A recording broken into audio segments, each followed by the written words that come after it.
Guys, what's going on? Welcome back to the channel. A lot going on right now in the world. One of the things that have happened over the last couple of months is the Bud Light situation. Remember Kid Rock? He had the whole video, this is what I think of Bud Light, and he was shooting a couple of cans.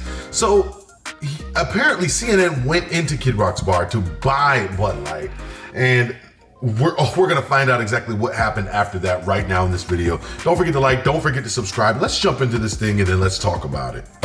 That is why I am not surprised to give you this article from CNN, published directly in the wake of Dylan Mulvaney's murder-suicide of the brand Bud Light. Bud Light's inclusive ad campaigns are good for business, experts say, published on April 13th, 2023, right in the heat of the moment with the Dylan Mulvaney Bud Light boycott. CNN had the temerity to publish that this is a very good thing for Bud Light.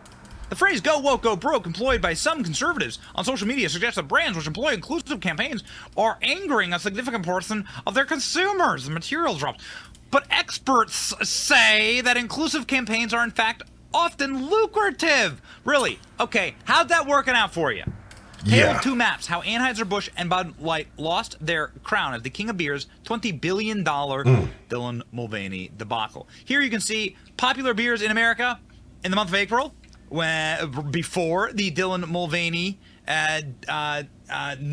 brand nuking. Red means Budweiser, and the pink, grapefruit pink, that's Bud Light. So that's Florida, so you can see more than South half Carolina, of the country, Virginia, Pennsylvania. Bud Light products were the most popular beers. And now look, there's not a single state where a Budweiser product is the most popular beer in the state. Okay? This is a dead brand at this point. And so in order to add insult to injury, CNN decided, after lying to its customers, decided to go and to film a video in Nashville going after Kid Rock's bar to see if Kid Rock's bar and the patrons around Nashville were actually drinking Bud Light. My God, were they? This is absolutely and completely beautiful. Check this out. A culture war is brewing over Bud Light, dividing beer drinkers as much as the country is itself. Unlike anything I'd ever seen. I don't give a if you drink Bud Light, Miller Lite, Coors Light, it doesn't matter. If you don't like what somebody's selling, just don't go there. Stop being butthurt about everything that goes on in the world. I celebrated my day 365 of womanhood. The brouhaha stems from Bud Light's short-lived partnership with transgender influencer I never even saw these cans either. The fury from the right, enough to dethrone Bud Light as the best-selling beer in America for the first time in 2 decades. The controversy has taken center stage in Nashville, where two of country music's biggest stars, Garth Brooks and Kid Rock, have bars just steps away from each other on Broadway. What's fascinating to me is that right here on Broadway in Nashville, Tennessee, the culture wars have come down to two big personalities in this town. It illustrates the way... Me personally, before we continue on with this, when I've gone to bars and things like that, I have joked around with bartenders and waiters and waitresses and asked them, like, is anybody buying this? Is anybody doing anything with this? Just kind of laughing. Or when I'm with my friends, I'm like, yeah, they're getting, just to make light of the situation that had happened. And it's funny, they all have said the same thing. They're like, yeah, no one's literally buying that. Like, literally no one gets it anymore. That's at different places. When I went to Twin Peaks, Buffalo Wild Wings, different bars, they've all said the same thing. Like, no one buys that anymore. No one really orders that anymore. So it's amazing how the influence of it all changed the face of what we drink.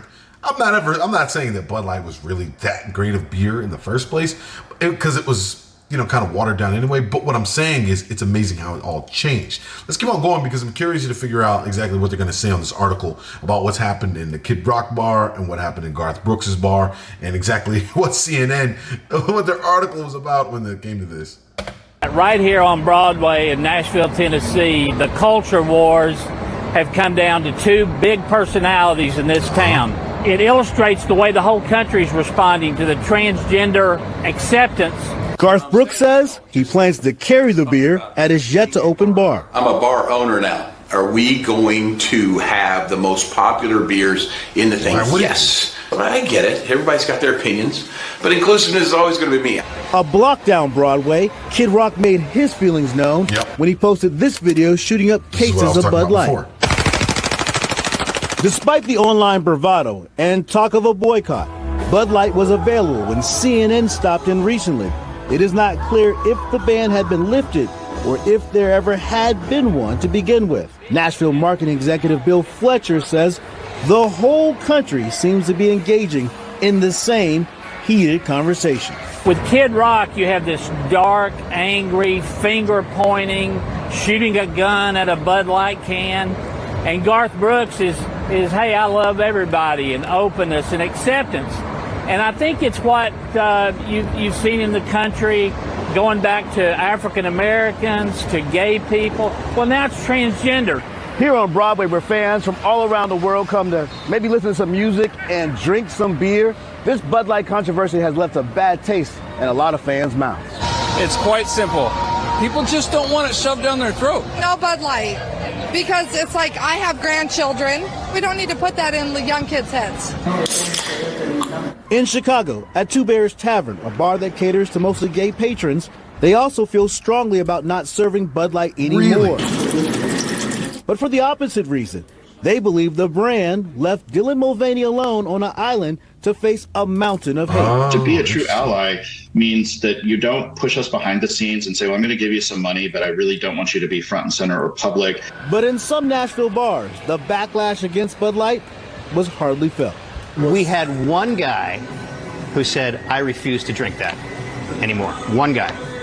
And everybody else in the bar kind of rolled their eyes at him. And there were plenty of bar hoppers on Broadway who were simply ready to move on.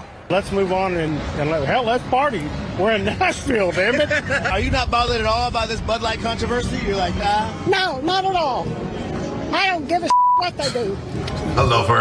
Yes, it looks like TNN's really going to hurt Kid Rock by going to his bar and realizing they could order some old, dusty Bud Light that I don't think Kid Rock ever officially said was unavailable at his bar. Say he doesn't like have investors, and you also have stocks of beer. That doesn't mean that anything has been restocked. It probably means that you're just the first dumb to go in and buy Bud Light. Also, CNN proving that they lie to you. CNN proving that they lie to their viewers by saying, oh, we had a lot of people who didn't like Bud Light. They actually took the Bud Light cans out of the hands of people we were interviewing, but we decided not to show that. That ended up on the cutting room floor. Yeah, so we found some drunk old granny who had a Bud Light hat on and put her on screen. See, everything's good. Remember, these are the people published this. They said it's good for business. Published this headline. Yeah, no. Bud Light's inclusive ad campaigns are good for business. It wasn't. Experts say they are liars to you. Liars. Don't believe them. But it is very entertaining to see those unbelievably little segments on CNN. Oh man. CNN, Communist News Network. If you don't like communists, you should like, share, and subscribe to our channel.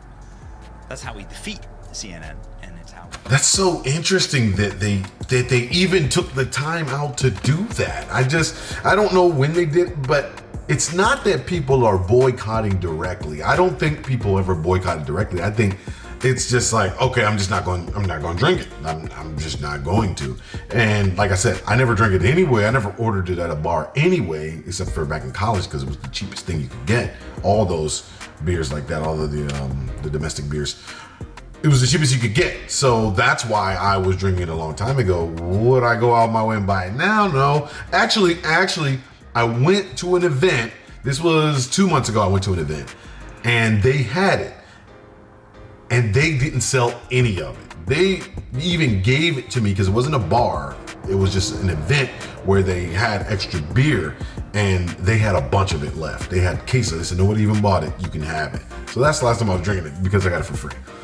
I think it messed them up big time. Only because you gotta know your audience. Who is drinking Bud Lights? The people that, if you come out and say, you get what I'm saying? You can't come out and say, I don't like guns and have a company that sells to Texans because you're gonna lose your audience. You're gonna lose all of your consumer base by doing something like that. So regardless of them supporting anybody. It doesn't matter who they support or how anybody lives their lifestyle. I just think when it comes to that, you have to think about who your audience is, who your consumer base is, or you're gonna just make your whole audience upset.